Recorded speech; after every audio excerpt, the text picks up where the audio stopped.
नमस्कार प्रिय दर्शकों, आज की कहानी बड़ी ही ज्ञानवर्धक है।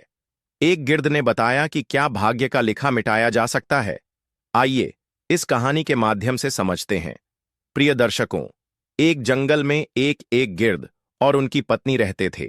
गिर्द और गिर्द की पत्नी की बहुत हंसी खुशी जंगल में गिर्द से कहती है, पिया जी, हमें यहां से चलना चाहिए, हमें वहां चलना चाहिए जहां हमारे समाज के लोग रहते हैं। काफी सारे गिर्द और उनकी पत्नियां रहती हैं। हमें वहां चल सुकून से रहते हैं, वहां जाने की क्या जरूरत है। लेकिन गिर्द की पत्नी जिद करने लगती है तो गिर्द भी मान जाता है।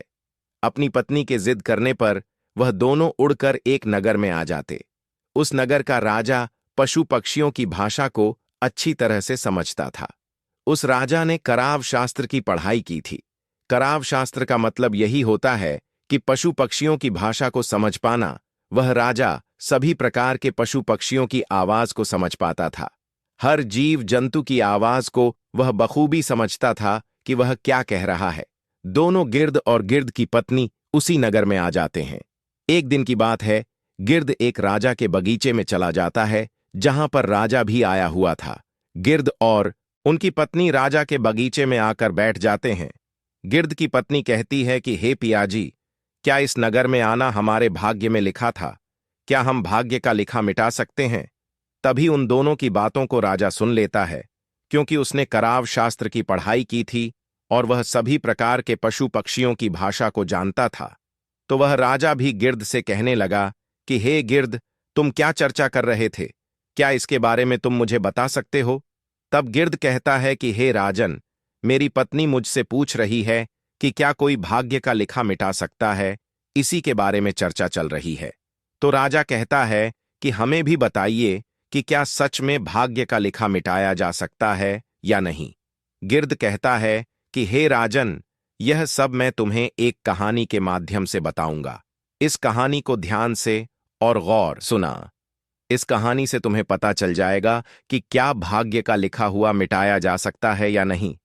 तब राजा कहता है कि हे गिर्द, आप अपनी कहानी शुरू कीजिए, मैं ध्यान से सुनूंगा तक। गिर्द अपनी पत्नी से भी कहता है कि हे प्रिया, आप भी ध्यान से सुनिए। तब गिर्द की पत्नी कहती है कि हे स्वामी, मैं आपकी बातों को बड़े मन से और ध्यान से सुनूंगी, कृपया आप कहानी शुरू कीजिए। तब गिर्द कहानी शुरू करता है और कहता है, बहुत समय पहले की बात है। किसी नगर में एक किसान रहता था। वह किसान बड़ा ही निर्धन था। उसके परिवार को 2 समय की रोटी भी बड़ी मुश्किल से नसीब हो पाती थी, और इस तरह वह किसान का परिवार बड़ी गरीबी में अपना जीवन गुजार रहा था। कुछ दिनों के बाद में उस किसान के घर में एक बच्चे का जन्म हुआ। जब किसान के घर में बच्चे ने जन्म लिया तो बच्चे को पाकर किसान और किसान की पत्नी बहुत प्रसन्न हुए। उनकी खुशी का कोई ठिकाना नहीं रहा, क्योंकि शादी के कई साल गुजरने के बाद उनके आंगन में बच्चे की किलकारी गूंजी थी। जब आसपास के लोगों को यह पता चला कि किसान के घर में बच्चे का जन्म हुआ है, तो आस पड़ोस के लोग और नाते रिश्तेदार किसान की पत्नी को बधाई देने के लिए उसके घर आने लगे। जश्न का माहौल था। उस किसान के घर में खूब खुशियां मनाई जा रही थीं। तभी उस किसान के घर पर एक बड़े ही सिद्ध महात्मा भिक्षा मांगने के लिए आते हैं और द्वार पर खड़े होकर भिक्षा के लिए आवाज लगाने लगते हैं।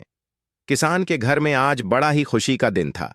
इसीलिए उसने जब साधु महाराज को द्वार पर खड़ा हुआ देखा तो किसान अपने घर से बाहर आया और बाहर आकर वह साधु महाराज से बोला कि गुरुदेव, आज आप बड़े ही शुभ अवसर पर मेरे घर पर पधारे हैं।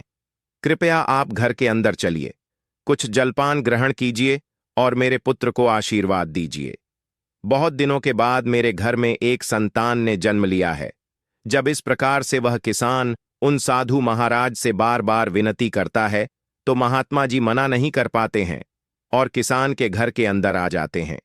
दोनों पति पत्नी बड़े ही श्रद्धा भाव से महात्मा जी को भोजन कराते हैं, और भोजन उपरांत वह किसान साधु महाराज से कहता है कि हे प्रभु, यह मेरा पुत्र है, कृपया इसे ऐसा आशीर्वाद दीजिए जिससे कभी भी इसके जीवन में कोई दुख तकलीफ न आने पाए। साधु महाराज जैसे ही उस बच्चे को आशीर्वाद देने के लिए अपना हाथ उठाते हैं और जैसे ही महाराज की दृष्टि उस शिशु पर पड़ती है तो शिशु के हाथ पर एक चिन्ह देखकर साधु महाराज कुछ विचारने लगते हैं। किसान ने जब साधु महाराज को विचार मग्न देखा तो साधु महाराज को विचार मग्न देखकर किसान उन महात्मा जी से कहता है कि हे प्रभु, क्या बात है, मेरे पुत्र को देखकर आप किस चिंता में पड़ गए? सब कुशल मंगल तो है ना? साधु महाराज बोले, बेटा, चिंता की कोई बात नहीं है, सब कुशल मंगल है।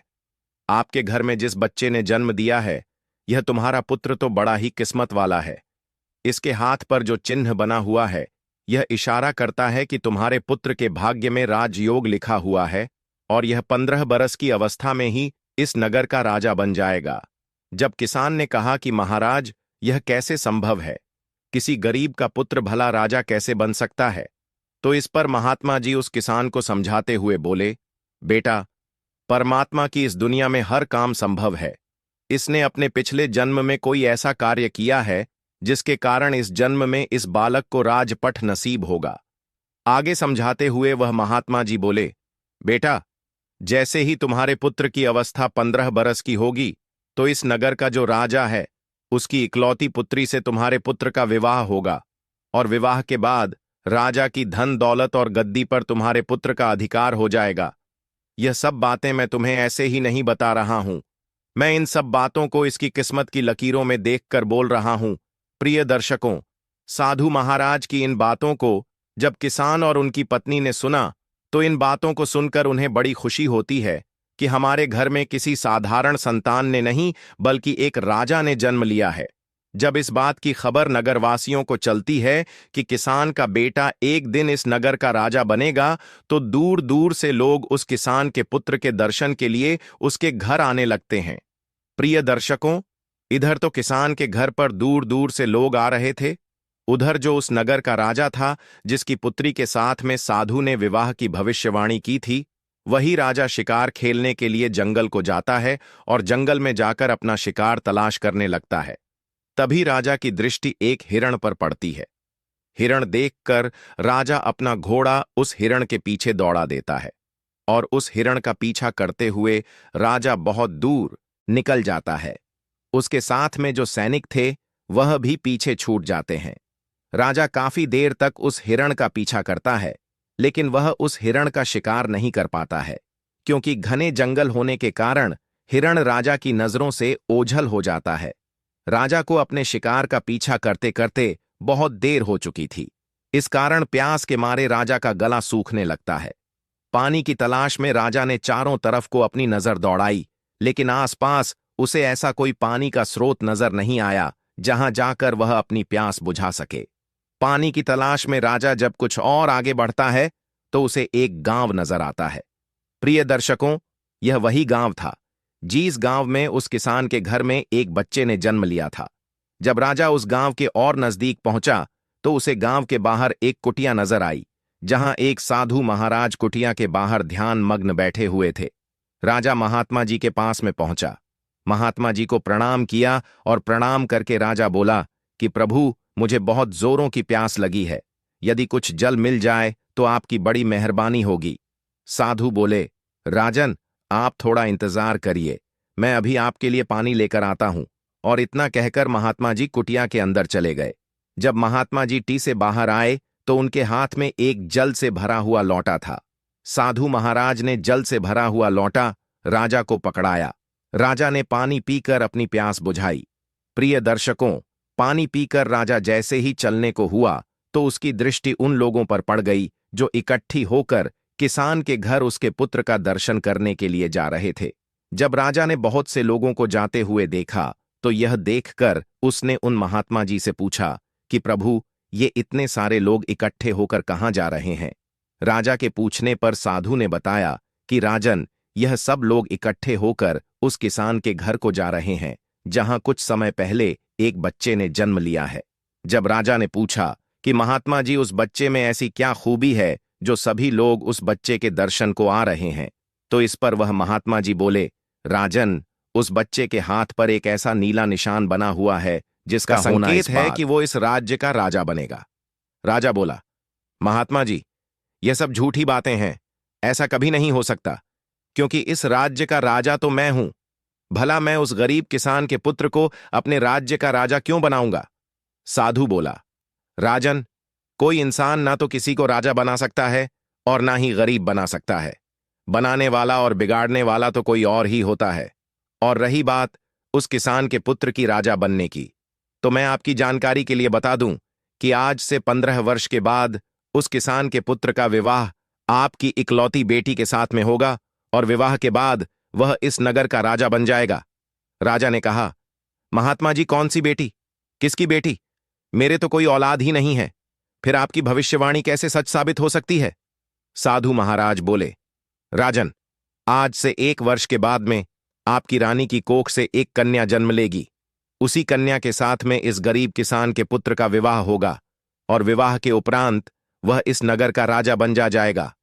प्रिय दर्शकों, साधु महाराज के मुख से जब राजा इन बातों को सुनता है तो इन बातों को सुनकर वह खुश होता है और दुखी भी होता है। खुश इसलिए होता है क्योंकि राजा की कोई संतान नहीं थी। जब उसे पता चलता है कि उसके घर में भी एक कन्या जन्म लेगी, वह भी एक बेटी का बाप बनेगा, तो यह जानकर राजा को बड़ी खुशी हुई। लेकिन उसके दुख का कारण यह था कि जैसा साधु महाराज ने बताया था, तुम्हारी पुत्री का विवाह गरीब किसान के बेटे से होगा, तो यह जानकर राजा दुखी हो जाता है और उसे गुस्सा भी आता है। राजा अपने मन में विचार करता है कि आखिर एक मामूली से किसान का बेटा मेरा दामाद कैसे बन सकता है? मैं कदापि भी ऐसा नहीं होने दूंगा। प्रिय दर्शकों, यह विचार कर राजा उन साधु महात्मा से कहता है कि आपको क्या लगता है, एक मामूली से किसान के बेटे के साथ में मैं अपनी पुत्री का विवाह कर दूंगा? महात्मा ने कहा कि राजन, जो उस बच्चे के भाग्य में लिखा हुआ है उसे कोई नहीं मिटा सकता, क्योंकि धाता का लिखा तो पत्थर की लकीर होता है, कोई उससे छेड़छाड़ नहीं कर सकता। प्रिय दर्शकों, उस राजा को अपनी ताकत पर बड़ा ही घमंड था।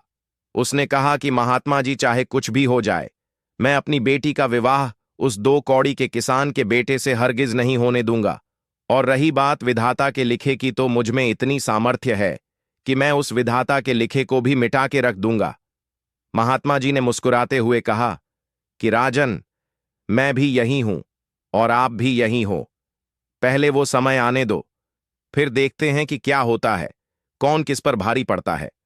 राजा ने कहा, ठीक है महात्मा जी, समय आने दो, फिर आप देखना। और यह कहकर राजा साधु महाराज को प्रणाम करके अपने घोड़े पर सवार होकर अपने महलों को चल देता है। महल पहुंचकर राजा विचार करता है कि ऐसा क्या किया जाए जिससे लाठी भी ना टूटे और सांप भी मर जाए। मैं ऐसा क्या करूं कि जिससे ऐसी नौबत ही नहीं आए कि मुझे अपनी बेटी का विवाह उस गरीब किसान के बेटे से करना पड़े। पूरी रात राजा इसी उधेड़ बन में गुजार देता है। काफी सोचने के बाद उसे एक युक्ति नजर आई। अगले दिन राजा अपना ब्राह्मण भेष बनाकर उस किसान के गांव में जाता है। गांव पहुंचकर जब उसने गांव वालों से पूछा कि उस किसान का घर कौन सा है जिस घर में कुछ दिन पहले एक बच्चे ने जन्म लिया है, तो गांव वालों ने उस गरीब किसान के घर का पता बता दिया। पता पूछकर राजा उस किसान के घर पर पहुंचा और बाहर से ही आवाज लगाई कि क्या कोई घर में है, हमें कुछ दान करो, हम भूखे ब्राह्मण हैं। प्रिय दर्शकों, आवाज सुनकर किसान अपने घर से बाहर आता है और किसान ब्राह्मण को प्रणाम करता है और कहता है कि हमें कुछ दान दे दो, हम बहुत दूर से चलकर आए हैं। और फिर ब्राह्मण किसान से कहता है कि मैं भाग्य भी देखता हूं, मुझे ऐसा लग रहा है कि तुम्हारे घर में कोई पुत्र भी है और तेरे पुत्र के हाथ में, दाएं हाथ में नीले रंग का निशान है। किसान कहने लगा, हां बाबा। ब्राह्मण कहने लगा, हम सब कुछ जानते हैं, आप उसे पुत्र को हमें दिखा दो। वह किसान अपने पुत्र को घर से लेकर बाहर आया और ब्राह्मण को दिखाने लगा। उसके बाद ब्राह्मण कहने लगा कि यदि यह पुत्र तुम्हारे साथ रहेगा तो 15 साल के बाद इसकी मृत्यु हो जाएगी, और यदि तुम इस बच्चे को किसी को दान कर दोगे तो 15 वर्ष बाद वह तुम्हें लौटा जाएगा, और यदि तुम इस बच्चे को अपने पास रखना चाहते हो तो यह मर जाएगा। इस बात को सुनकर किसान रोने लगा और कहने लगा, बाबा, हम अपने बच्चों को अपने से अलग नहीं कर सकते हैं। ब्राह्मण कहने लगा, यदि तुम किसी और को नहीं देना चाहते तो मुझे इसे दे दो, 15 वर्ष के बाद यह मैं तुम्हें लौटा दूंगा। राजा समझाते हुए बोला, भाई देखो, मैं आपका बच्चा आपसे हमेशा के लिए थोड़े ही मांग रहा हूं। मैं तो तब तक के लिए मांग रहा हूं जब तक वह 15 वर्ष का ना हो जाए। जब उसको 15 वर्ष पूरा हो जाए, जब उसकी विवाह योग्य उम्र हो जाए, तो मैं तुमको तुम्हारा बच्चा वापस लौटा दूंगा।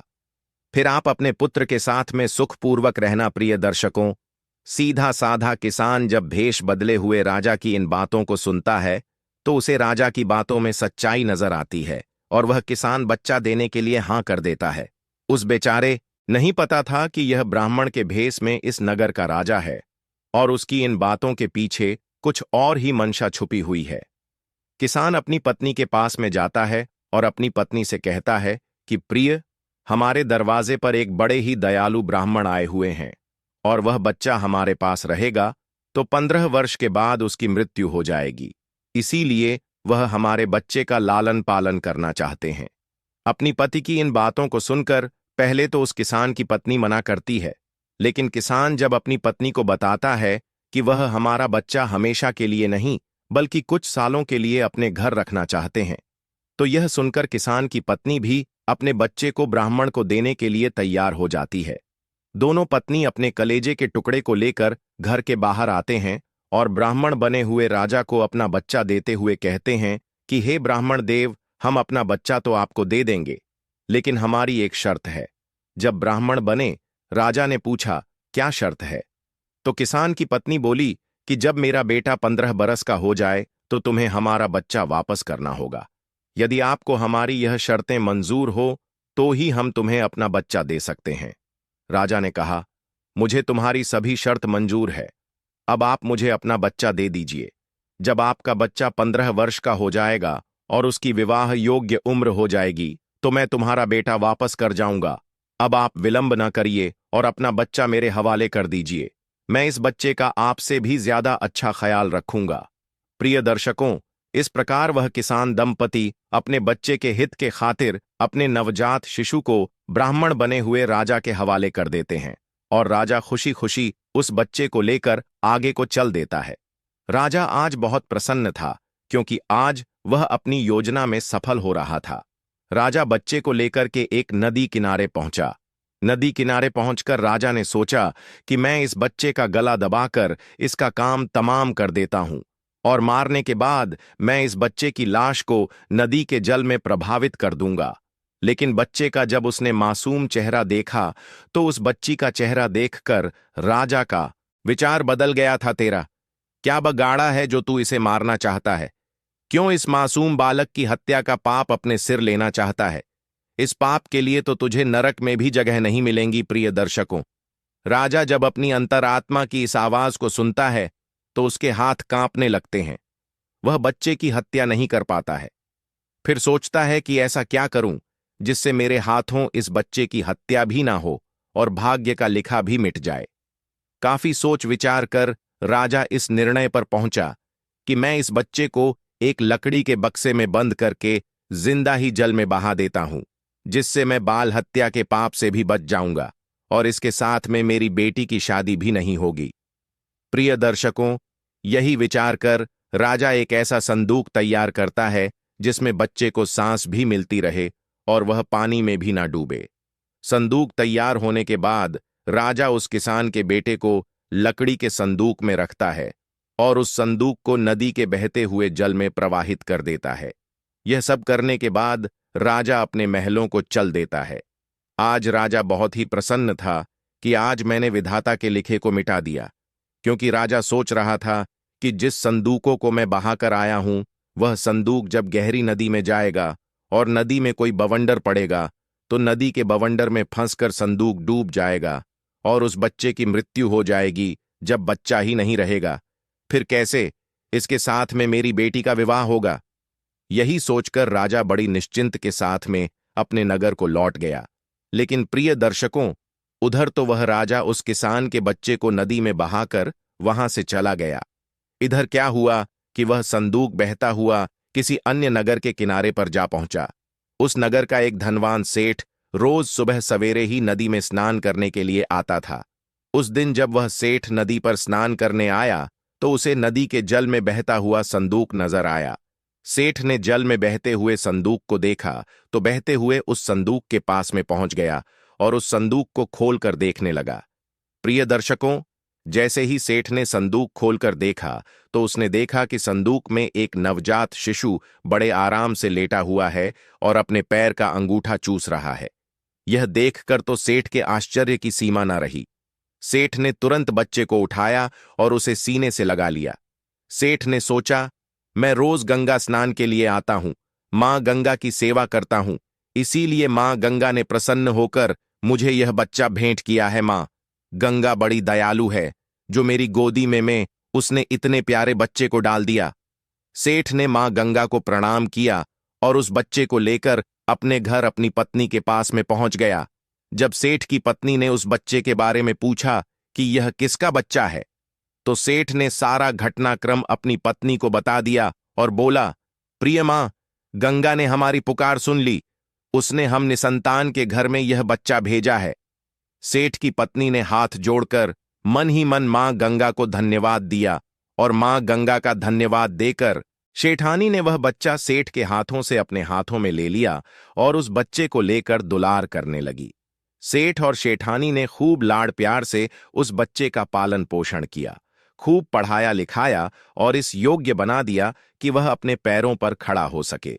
इस तरह उस किसान के पुत्र को सेठ और शेठानी के घर में रहते हुए पूरे 15 साल बीत गए और वह बच्चा अब एक युवा बन चुका था। एक दिन वह बच्चा अपने दोस्तों के साथ में खेल रहा था। तभी वहां से दूसरे राज्य के राजा की सवारी निकली। जिस समय उस राजा की सवारी निकल रही थी, उसी समय एक छोटा सा बच्चा कहीं से घूमता घाम हुआ राजा के काफिले के सामने पहुंच गया और काफिले के आगे जाकर खड़ा हो गया। प्रिय दर्शकों, राजा का काफिला तो अपनी धुन में चला जा रहा था।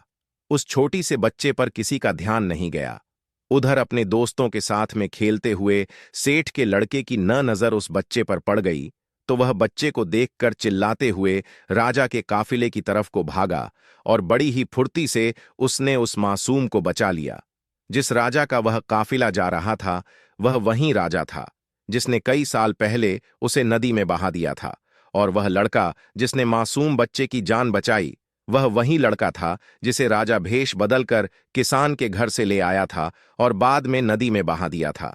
जैसे ही राजा की नजर उस लड़के के हाथ पर पड़ी, तो हाथ पर नीला निशान देखकर राजा समझ गया कि हो ना हो यह वही लड़का है जिसको मैंने नदी में बहा दिया था।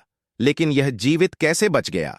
राजा ने तुरंत ही अपने काफिले को रुकने का इशारा किया और अपने सैनिकों से बोला कि जो लड़का अभी अभी काफिले के सामने से गुजरा है, उस लड़के को पकड़कर हमारे पास लाए, हम उसकी बहादुरी के लिए इनाम देना चाहते हैं। राजा के सैनिक तुरंत ही सेठ के लड़के के पास में पहुंचे और उसे अपने साथ बुला लाए। जब सेठ का लड़का राजा के सामने पहुंचा, तो उसने राजा को प्रणाम किया और पूछा कि आप कौन हो और आपने मुझे क्यों बुलाया है? राजा बोला, बेटा, हम तुम्हारे पड़ोस के राज्य के राजा हैं और तुम्हारी बहादुरी के लिए हम तुम्हें पुरस्कार देना चाहते हैं। हम तुम्हें कोई इनाम दें, उससे पहले हम आपसे कुछ सवाल पूछना चाहते हैं। सेठ का लड़का बोला, कहिए राजन, आप मुझसे क्या पूछना चाहते हो? तो राजा बोला, बेटा, तुम्हारा कौन सा गांव है, कौन तुम्हारे माता पिता हैं और तुम्हारी हाथ पर यह नीला निशान कैसा है? राजा की पूछने पर वह लड़का कहता है कि हे राजन, मैं पड़ोस के गांव में रहता हूं और मेरे पिता धन्ना सेठ बहुत ही धनवान सेठ हैं, और आप जिस निशान की बात कर रहे हैं, यह निशान तो मेरे हाथ पर बचपन से है। लेकिन आप यह सब क्यों पूछ रहे हो? राजा ने कहा, बस ऐसे ही, कोई खास बात नहीं है। फिर राजा उस लड़के से बोला कि हम आपके माता पिता से मिलना चाहते हैं, क्या तुम हमें अपने माता पिता से मिलवाने के लिए अपने साथ ले चलोगे? लड़का बोला, क्यों नहीं राजन, यह तो हमारा बड़ा सौभाग्य होगा कि आप हमारे घर पर पधारे। चलिए राजन, मैं अभी तुम्हें अपने माता पिता से मिलवाने के लिए ले चलता हूं। प्रिय दर्शकों, इस प्रकार वह राजा इस बात की पुष्टि करने के लिए यह बच्चा वही है जिसे मैंने नदी में बहाया था, उस लड़के के साथ धन्ना सेठ के घर पर जाता है। सेठ जी जब अपने पुत्र के साथ में किसी राजा को आता हुआ देखते हैं, तो सोचने लगते हैं कि ऐसा क्या हो गया जो किसी दूसरे राज्य का राजा मुझसे मिलने के लिए मेरे घर आ रहा है। जब राजा सेठ जी के पास में पहुंच गया, तो सेठ जी ने राजा से पूछा कि महाराज, आप किस नगर के राजा हैं और किस प्रयोजन से आप मेरे द्वार पर पधारे हैं? राजा कहता है कि सेठ जी, मैं आपके पड़ोस के राज्य का राजा हूं और मैं आपके घर आपको बधाई देने के लिए आया हूं। जब सेठ ने पूछा, किस बात की? बधाई, तो राजा बोला, सेठ जी, आपका बेटा बड़ा ही बहादुर है। आज इसने अपनी बहादुरी से एक मासूम बच्चे की जान बचाई है। सेठ जब राजा के मुख से अपने पुत्र की प्रशंसा सुनता है तो उसका सीना चौड़ा हो जाता है। सेठ राजा से कहता है कि हाँ महाराज, मेरा बेटा तो बचपन से ही बहादुर है और जब से यह हमें मिला है तब से हमारे घर में बरकत ही बरकत है।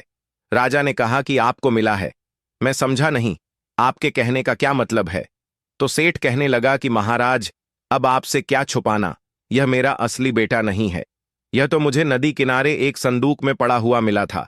प्रिय दर्शकों, राजा को जब यह पता चलता है कि यह वही लड़का है जिसे कुछ साल पहले उसने नदी में बहा दिया था, तो यह सुनकर राजा चिंता में पड़ जाता है।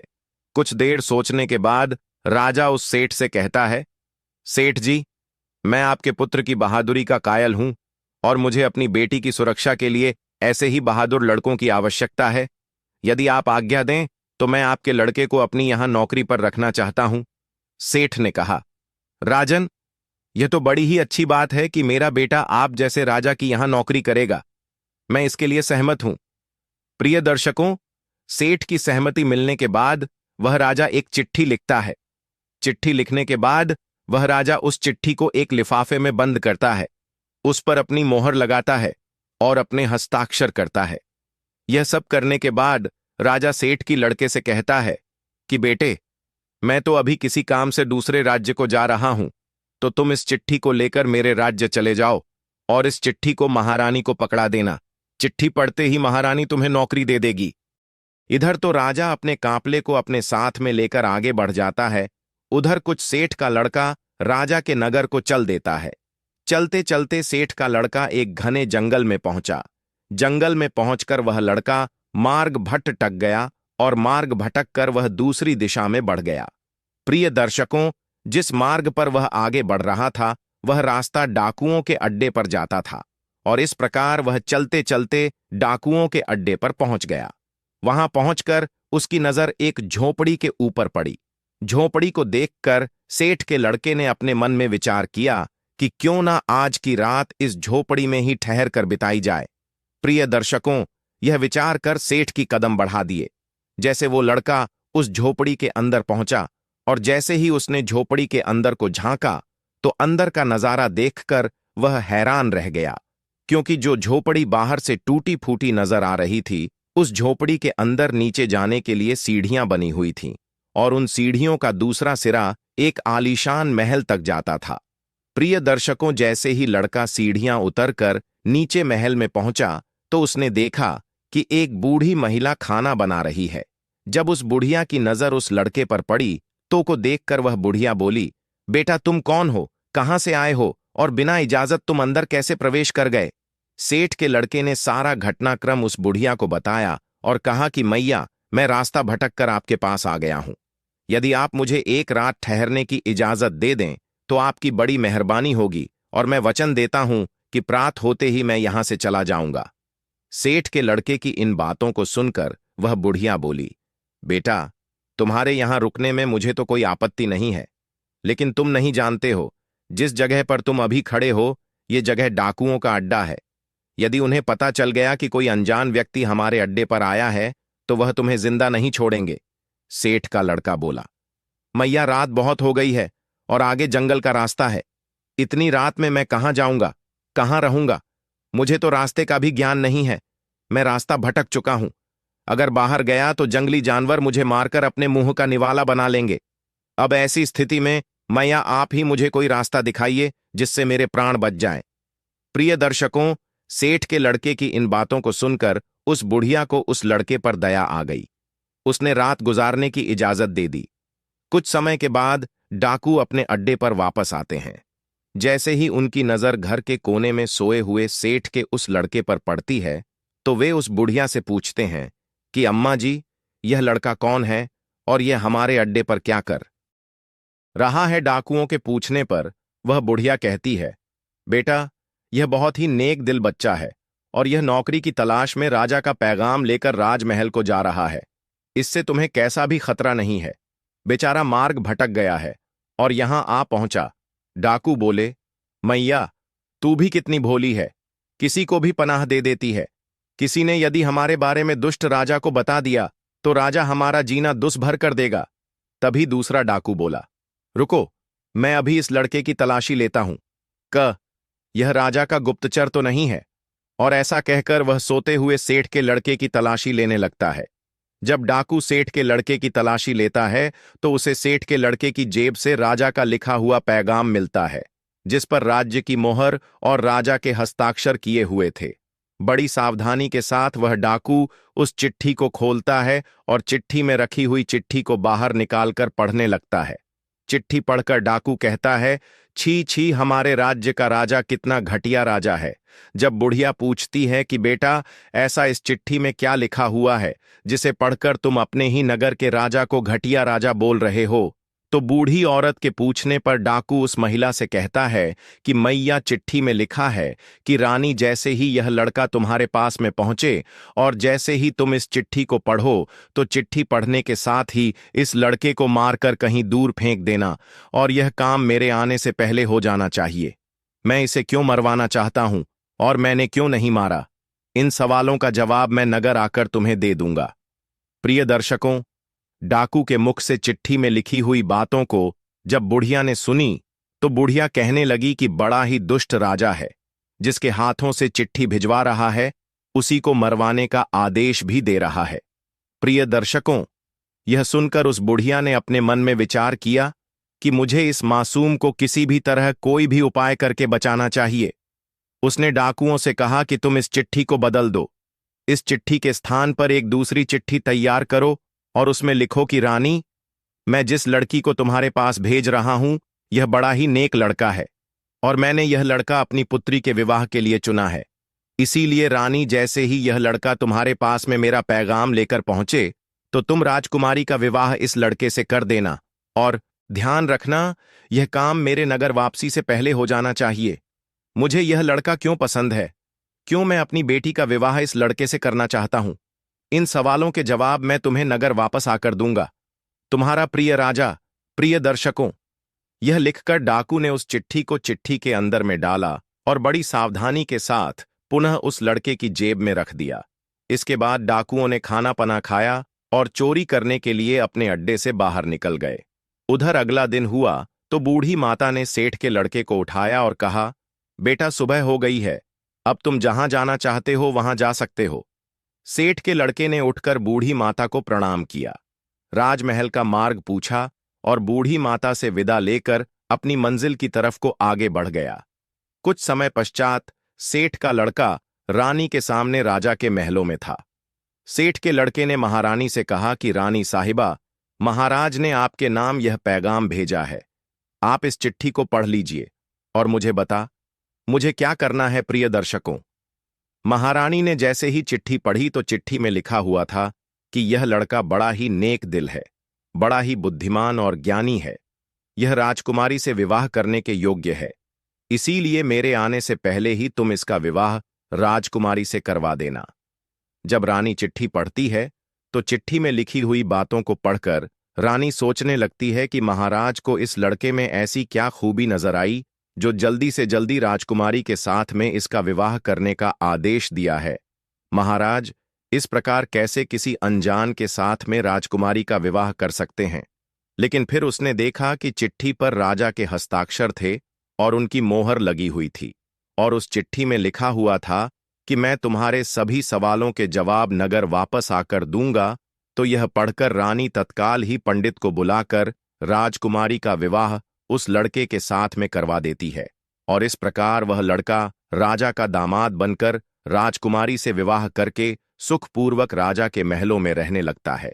प्रिय दर्शकों, कुछ दिनों के बाद में राजा अपना काम समाप्त करके अपने नगर को आता है।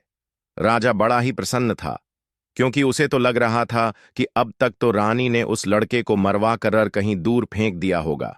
अब उस लड़के की साथ में मेरी बेटी का विवाह कैसे हो सकता है, मैंने तो भाग्य के लिखे को ही मिटा दिया है। लेकिन जैसे ही राजा अपने महलों में पहुंचता है और उस गरीब किसान के बेटे को अपनी राज्य गद्दी पर बैठा हुआ देखता है तो उसके आश्चर्य की सीमा नहीं रहती है, क्योंकि जिस लड़के को राजा ने रानी के पास इसलिए भेजा था कि रानी इसका कत्ल करा देगी। लेकिन यहां तो सब उल्टा ही हो गया। जब उसे यह पता चलता है कि मेरी पुत्री का विवाह उसी व्यक्ति के साथ में हो गया है जिसकी भविष्यवाणी साधु महाराज ने की थी, तो यह जानकर राजा क्रोध में भर जाता है। उसे अपनी पत्नी पर बहुत ही गुस्सा आता है कि रानी ने मेरी आज्ञा का पालन क्यों नहीं किया। उसने महारानी से पूछा कि मैंने जब तुम्हें इस लड़के को मारने का आदेश दिया था, फिर तुमने इसके साथ में राजकुमारी का विवाह क्यों कर दिया। राजा की इन बातों को सुनकर रानी कहती है कि महाराज, मैंने तो वही किया है जैसा आपने आदेश दिया था, इसमें मेरी क्या गलती है। राजा ने महारानी को चिट्ठी दिखाने का आदेश दिया। महारानी चिट्ठी लेकर बाहर आई। राजा ने जब चिट्ठी खोली और उस चिट्ठी में लिखी हुई बातों को पढ़ा तो देखा कि उसमें तो कुछ और ही लिखा हुआ है। यह देखकर राजा ने बड़े ही गुस्से में आकर सैनिकों से कहा कि जाओ और जाकर के उस लड़के को पकड़ कर लाओ जिसके साथ में राजकुमारी का विवाह हुआ है। सैनिकों ने तुरंत ही राजा की आज्ञा का पालन किया और उस किसान के बेटे को पकड़कर राजा के सामने ले आए। राजा ने गुस्से में उस लड़के से कहा कि तुम्हारी हिम्मत कैसे बढ़ गई मेरी पुत्री से विवाह करने की। तुमने मुझे बहुत बड़ा धोखा दिया है और मेरे राज्य में धोखे की सजा केवल और केवल मौत होती है। अब तुम मरने के लिए तैयार हो जाओ। मैं तुम्हें अपना दामाद किसी भी कीमत पर स्वीकार नहीं कर सकता। तुम एक गरीब किसान के बेटे हो और गरीब ही रहोगे। मैं भी देखता हूं कि तुम किस प्रकार इस नगर का राजा बनते हो। राजा की इन बातों को सुनकर वह लड़का बोला कि महाराज, आप यह क्या कह रहे हो। मैंने आपको कहा धोखा दिया है और आप बार बार किस किसान की बात कर रहे हो, जबकि आपको भी पता है कि मैं किसान का बेटा नहीं बल्कि एक सेठ का बेटा हूं। राजा ने कहा कि तुम मुझे अपनी बातों में उलझा कर बेवकूफ बनाना चाहते हो, लेकिन अब मैं तुम्हारी किसी बात में नहीं आऊंगा। आज का दिन तुम्हारे जीवन का अंतिम दिन साबित होगा। और इतना कहकर राजा अपनी तलवार उठा लेता है। राजा के हाथ में तलवार देखकर राजकुमारी राजा के सामने खड़ी हो जाती है और कहती है कि पिताजी, आप जिस पर तलवार चला रहे हैं वह मेरे पति परमेश्वर हैं। उन्हें मारने से पहले तुम्हें मुझे मारना होगा। प्रिय दर्शकों, इधर तो राजमहल के अंदर यह सब कुछ चल रहा था कि तभी एक सैनिक राजमहल में आता है और आकर राजा से कहता है, एक बड़े ही सिद्ध महात्मा आए हुए हैं और अभी इसी समय आपसे मिलना चाहते हैं। राजा ने कहा, ठीक है, महात्मा जी को अंदर ले आओ। आदेश मिलते ही सैनिक दौड़ा हुआ महात्मा जी के पास जाता है और उन्हें अपने साथ में ले आता है। राजा ने उठकर महात्मा जी को प्रणाम किया और उनके आने का प्रयोजन पूछा। महात्मा ने कहा कि लगता है राजन, आपने मुझे पहचाना नहीं। जब राजा ने कहा कि आप कौन हो और मुझसे क्यों मिलना चाहते हो, तो महात्मा ने बड़ी ही विनम्रता के साथ मुस्कुराते हुए जवाब दिया कि राजन, मैं वही महात्मा हूं जिससे आप 15 साल पहले मिले थे और मैंने आपको बताया था कि आज से 15 साल के बाद में तुम्हारी पुत्री का विवाह इस गरीब किसान के बेटे से होगा। लेकिन तुमने कहा था कि मैं राजा हूं और मैं कुछ भी कर सकता हूं। लेकिन देखा राजन, जो नियति में होता है वही होकर रहता है। प्रिय दर्शकों, जब राजा साधु की इन बातों को सुनता है तो हाथ जोड़कर कहता है कि गुरुदेव, आप सच कहते थे कि कोई ना तो किसी का भाग्य मिटा सकता है और ना ही उसमें कोई बदलाव कर सकता है। अगर आपको हमारी यह स्टोरी पसंद आई हो तो हमारे चैनल को लाइक एंड सब्सक्राइब जरूर करें और कमेंट बॉक्स में बताएं कि आपको हमारी यह स्टोरी कैसी लगी। धन्यवाद।